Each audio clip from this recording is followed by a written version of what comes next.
থাকতো আমাদের জয়ান, সাহসী এবং বুদ্ধিমান একটি ছেলে। সে খুব শক্তিশালীও ছিল, কিন্তু কোনো এক অজানা কারণে সে তার শক্তি হারিয়ে ফেলেছে। কিভাবে হারিয়েছে সেটা আমরা একটু বাদেই জানতে পারবো।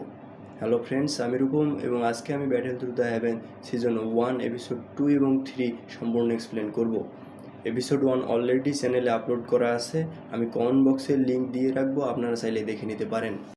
এপিসোড 2 এর শুরুতে আমরা জয়ানকে দেখতে পাই এবং সে কিছুক্ষণ আগে হওয়া 3 বছরের চুক্তিটি নিয়ে খুবই চিন্তিত ছিল। রাস্তায় কিছু ছেলেপেলে তাকে আটকায় এবং বিভিন্নভাবে ইনসাল্ট করতে থাকে। তাদের মাঝে ঝামেলাও শুরু হয়, কিন্তু তৎক্ষণাৎ তার পালিত বোন জুনিয়র এসে তাকে বাঁচিয়ে নেয়।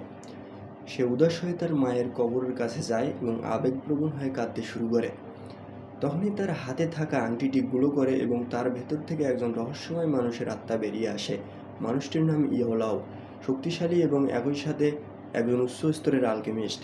আসলে সে এতদিন জয়ানের আংটিতে থেকে তার দৈহিক শক্তি অ্যাবজর্ব করতেছিল, যার ফলে জয়ানের শক্তি এখন প্রায় শেষ হয়ে গিয়েছে এবং এখন সে জয়ানের শক্তি বাড়ানোর সাহায্য করার মাধ্যমে তার প্রতিদান দিতে চায়। তার কাছ থেকে আমরা জানতে পারি দৈহিক কন্টিনেন্টে দৈহিক শক্তির পাশাপাশি কিছু স্কিল রয়েছে, যেগুলো 4টি শ্রেণীতে বিভক্ত, যেগুলো হলো heavens, earth, black and yellow. প্রত্যেক শ্রেণীর আবার 3টি করে লেভেল রয়েছে। প্রথমত জয়ান তার কোনো কথাই বিশ্বাস করছিল না, কিন্তু পরে তার শক্তির কিছু নমুনা দেখে বিশ্বাস করতে শুরু করে। ইয়াওলাওকে তার মাস্টার হিসেবে গ্রহণ করে। এরপর ইয়াওলাও জয়ানকে একটি লিস্ট দেয় যেখানে কিছু ইনগ্রিডিয়েন্টের নাম লেখা ছিল, তাকে সেগুলো আনতে বলে। সিন শিফট হয় জিয়ালি হাউসের ভেতরে, যেখানে জিয়ালি হাউসের হেড জিয়ালি বাই জয়ানের কথা ভাবছিল। তখনই তার ছেলে তাকে কানে কানে কিছু বলে এবং জিয়ালি বাইয়ের শয়তানি হাসির সাথে এপিসোডটি সেখানেই শেষ হয়।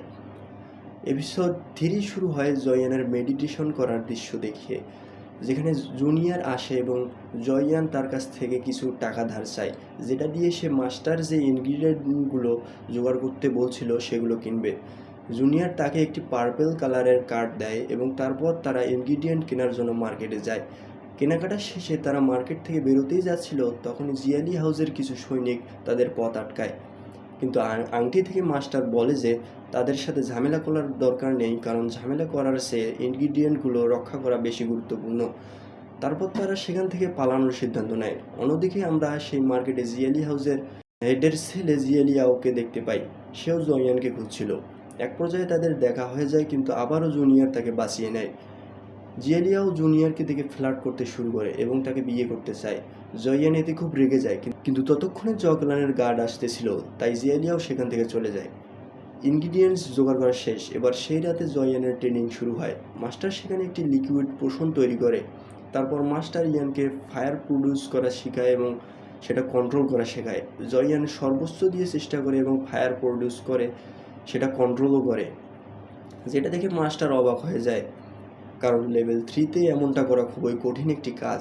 কিন্তু এটা করার সময় জয়ান ক্লান্ত হয়ে যায় এবং তার মুখ থেকে রক্ত বেরিয়ে আসে এবং সে অজ্ঞান হয়ে যায়। এপিসোড 3 এই পর্যন্তই। পরের ভিডিওতে আমরা এপিসোড 4 এবং 5 নিয়ে আলোচনা করব।